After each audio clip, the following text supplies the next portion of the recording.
तो स्वागत है आपका राजस्थान इतिहास की इस अमेजिंग क्लास में। राजस्थान इतिहास की पिछली क्लास में हमने राजस्थान इतिहास का सिलेबस डिस्कशन किया था। उसके बाद हमने मेजर जो सिविलाइजेशन थी जो राजस्थान में थी उनके बारे में हमने पढ़ना स्टार्ट किया था, जिसमें हमने कालीबंगा, आहड़, गिलुंड, बैराट और तिलवाड़ा सभ्यताओं के बारे में पढ़ लिया था। अब कुछ मेजर सिविलाइजेशन बच रही हैं, उसके बारे में हम आगे की क्लास में, आज की इस क्लास में हम पढ़ने वाले हैं। तो सबसे पहले स्टार्ट करने वाले हैं रंग महल के बारे में। रंग महल जो कि हनुमानगढ़ ज़िले में इसकी स्थिति है। और नदी कौन सी है? तो घग्गर नदी है। घग्गर नदी, जैसा कि आपको पता है कि आंतरिक प्रवाह की सबसे बड़ी नदी है, वो घग्गर नदी के किनारे एक सिविलाइजेशन थी जो है रंग महल। और कालीबंगा भी इसी घग्गर नदी के किनारे पनपी थी। इसका उत्खनन 1952 से 54 में डॉक्टर हन्नाट रीड ने किया था। इस यहाँ से प्राप्त साक्ष्य में 105 तांबे की मुद्राएं मिली जो कि कनिष्क की मुद्राएं थी। इसमें कनिष्क की मुद्राएं भी शामिल थी। उसके बाद रंग महल को भारतीय मूर्तिकला का महत्वपूर्ण केंद्र कहा जाता है, क्योंकि यहाँ ओजगपाद की मूर्तियां भी मिली। सिंधु सभ्यता, कुषाणकालीन सभ्यता व पूर्व गुप्तकालीन संस्कृति के अवशेष भी हमें यहाँ रंग महल से मिले। गांधारी शैली की मणि मूर्तियाँ यहाँ से मिली। उसके बाद शिक्षक और शिष्य की मूर्ति यहाँ से मिली। पंचमार्क, जिन्हें हम हाथ मुद्राएं भी कहते हैं, वो भी यहाँ से मिली। कनिष्क कालीन मुद्राएं और टोटीदार घड़े भी यहाँ से मिले। मतलब जिन घड़ों में टोंटियाँ लगी रहती हैं वो घड़े भी यहाँ से हमें प्राप्त हुए। यहाँ के मृदभांडों की संस्कृति लाल गुलाबी है। यहाँ से प्राप्त मृदभांड लाल या गुलाबी हैं, ये आपको याद रखना है।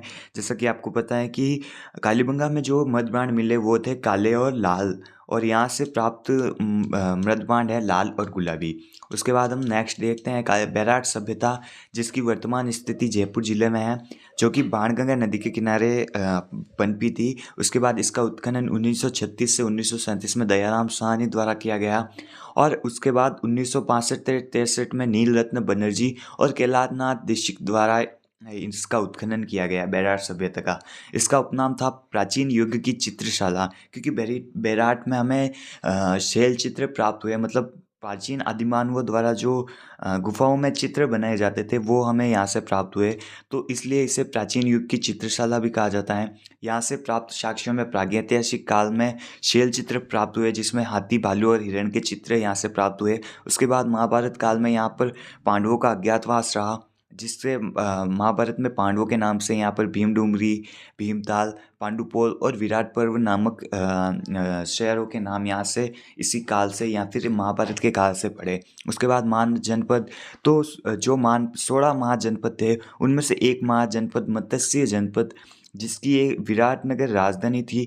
विराटनगर वर्तमान में विराट के नाम से जाना जाता है, और यही विराट या फिर बैराट इस सभ्यता से संबंधित है। उसके बाद मौर्य काल में, मौर्य काल से यहाँ पर बिजक डूंगरी, भीव डूंगरी और महादेव डूंगरी नामक स्थान यहाँ से प्राप्त हुए, जहाँ से बिजक डूंगरी से हमें एक शिलालेख प्राप्त हुआ जो कि अशोक को बौद्ध धर्म का मानता है। बाबरू शिलालेख, जो कि ब्राई लिपि में लिखा गया था।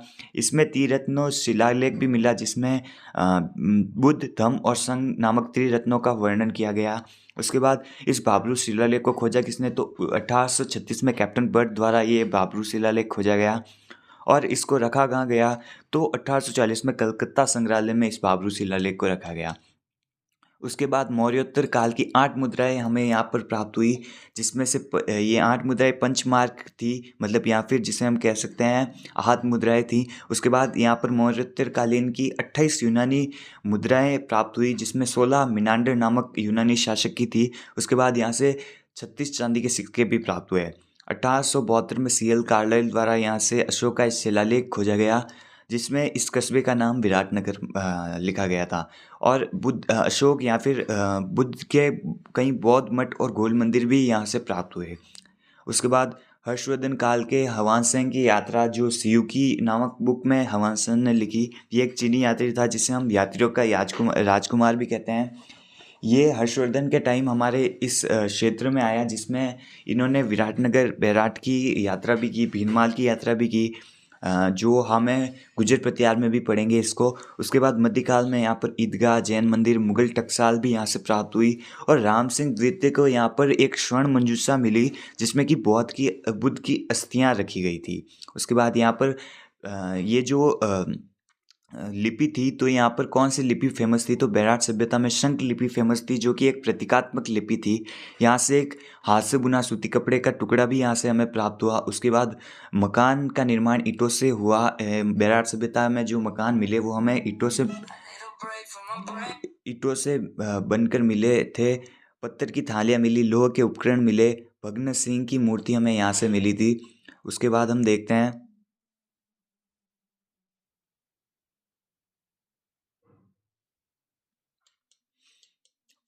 देखते हैं कि जो यहाँ से मृदबांड कौन से मिले। तो बेराट सभ्यता से हमें उत्तरी काले पॉलिशदार या फिर नॉर्थ ब्लैक पॉलिश्ड पोर्ट्स हमें यहाँ से मिले, जिन मृदबांडों पर स्वास्तिक और तीर रत्न का अंकन था।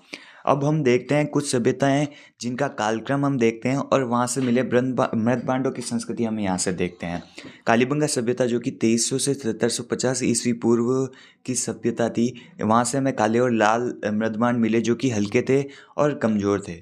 उसके बाद आर से हमें 2000 आज आहार की आर्य सभ्यता का कालक्रम था 2000 से 1200 ईसा पूर्व। यहाँ से हमें प्राप्त हुए काले और लाल मृदबांड जो कि स्ट्रॉन्ग थे, मतलब बड़े थे, भारी थे और मजबूत थे। उसके बाद गणेश्वर सभ्यता जो कि 2800 ईसा पूर्व से हैं, और ये राजस्थान की ओल्डेस्ट जिसे हम ओल्डेस्ट सिविलाइजेशन कह सकते हैं राजस्थान की। वहाँ से हमें कृपश्वर्णी या फिर ब्लैक एंड ब्लू पोर्ट मिट्टी के पात्र हमें यहाँ से प्राप्त हुए, या फिर मृदबांड हमें यहाँ से प्राप्त हुए। उसके बाद बेराट सभ्यता जो कि 600 ईस्वी पूर्व की हैं, वहाँ से हमें उत्तरी काले पॉलिशदार मृदबांड प्राप्त हुए। तो ये मृदबांड हमें एग्जामों में पूछे जाते हैं, तो इनको आपको याद रखना है। उसके बाद हम नेक्स्ट देखते हैं सुनारी सभ्यता जो कि खेतड़ी झुंझुनू में स्थित है, कातली नदी के किनारे। लोहा गलाने की धोखनी युक्त भट्टियाँ हमें सुनारी सभ्यता से प्राप्त हुई। उसके बाद 1880 से 81 में राजस्थान पुरातात्विक विभाग द्वारा यहाँ से लोहा गलाने की ओल्डेस्ट भट्टियाँ यहाँ से हमें प्राप्त हुई, और लोहा गलाने की ढोकनी युक्त भट्टियाँ भी हमें यहाँ से प्राप्त हुई। ढोकनी होता क्या है? तो एक हवा फूकने का एक यंत्र होता है जो कि भट्टियों में यूज़ होता है। तो लोहा गलाने की धोकनी युक्त भट्टियाँ में सुनारी सभ्यता खिचड़ी झुंझुनू से प्राप्त हुई। उसके बाद यहाँ से मौर्योत्तरकालीन मृदबांड स्लेटी रंग के चित्रित मृदबांड हमें यहाँ से प्राप्त हुए। उसके बाद एक मूर्ण जो एक वृहद भंडारण पात्र था वो हमें यहाँ से प्राप्त हुआ। उसके बाद नेक्स्ट हम देखते हैं नौ सभ्यता जो कि भरतपुर में है, रूपारेल नदी के किनारे। वो इसकी खोज की थी 1963 से 63 में राजस्थान पुरातात्विक विभाग या फिर राजस्थान स्टेट आर्किटेक्चर डिपार्टमेंट से हमें ये प्राप्त इसका उत्खनन किया गया। इसमें उत्खननकर्ता कौन थे? तो RC अग्रवाल थे और डॉक्टर डेविडसन थे। उसके बाद इसका 5 स्तरों में इसकी खुदाई की गई 9 सभ्यता की, जिसमें 5 संस्कृति के युग्मों के अवशेष प्राप्त हुए हैं। उसके बाद यहाँ पर चक्रकूप या फिर रिंग वेल्स हमें यहाँ से प्राप्त हुई। शुंगकालीन यक्ष की प्रतिमा हमें यहाँ से प्राप्त हुई थी, और काले और लाल रंग के सिंपल मृदबांड जिस पे कोई भी डिज़ाइन नहीं बना रखी, वो मृदबांड हमें यहाँ से प्राप्त हुए। और कुषाण कालीन के कुषाण शासकों के यहाँ से सिक्के भी मिले हमें यहाँ से। उसके बाद रेड सभ्यता जो कि टोंक में है, डील नदी के किनारे। ये प्राचीन भारत का टाटानगर हम इस रेड सभ्यता को कहते हैं, क्योंकि यहाँ से लोहा उच्च मात्रा में हमें यहाँ से प्राप्त हुआ। आठ मुद्राओं का भंडारण हमें यहाँ से प्राप्त हुआ। लगभग 3000 आठ मुद्राएं या फिर पंचमार्ग मुद्राएं हमें रेड सभ्यता से प्राप्त हुई। सिक्के यहाँ के मालव जनपद के सिक्के मिले। यूनानी शासक अपोलोडोटस के हमें यहाँ से सिक्के प्राप्त हुए। उसके बाद उत्खनन इसका किसने किया? तो उत्खनन करता थे दयाराम साहनी और केदारनाथपुरी। उसके बाद नेक्स्ट सभ्यता है हमारी नगर जो कि टोंक में है। प्राचीन नाम इसका था मालव नगर, या फिर इसे हम खेड़ा सभ्यता वर्तमान में कहते हैं। उसके बाद मालव जनपद की ये राजधानी थी नगर या फिर टोंक। मालव जनपद के यहाँ से हमें 6000 सिक्के प्राप्त हुए। मूर्तियाँ यहाँ से महिषासुर मर्दनी की मूर्ति, शुंगकालीन की मूर्ति हमें यहाँ से प्राप्त हुई। रति कामदेव की कुषाणकालीन मूर्ति हमें यहाँ से प्राप्त हुई, और उमा लक्ष्मी की मूर्ति हमें यहाँ से प्राप्त हुई।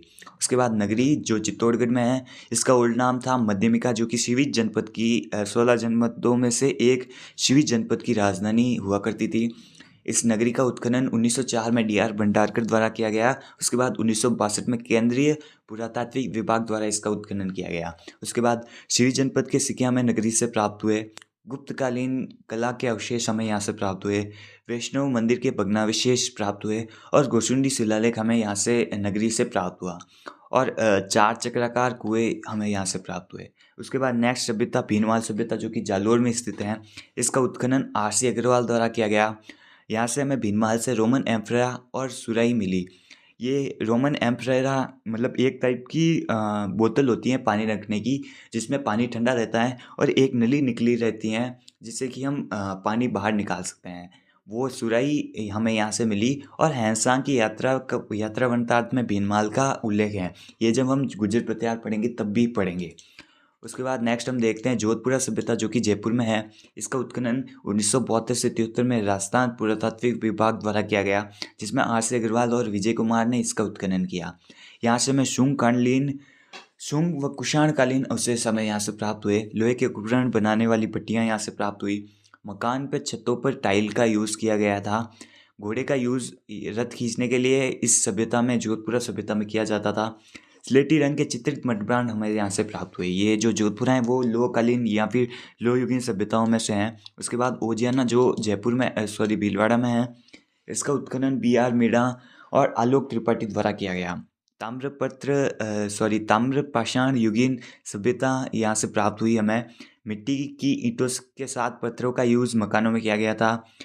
गाय की लघु मूर्ति हमें यहाँ से प्राप्त हुई। सफ़ेद चित्रित बेल जिसे हम ओजियाना बुल के नाम से जानते हैं, वो भी हमें यहाँ से प्राप्त हुआ। उसके बाद दर जो भरतपुर में है, वहाँ से हमें पाषाणकालीन सभ्यता के अवशेष मिले थे।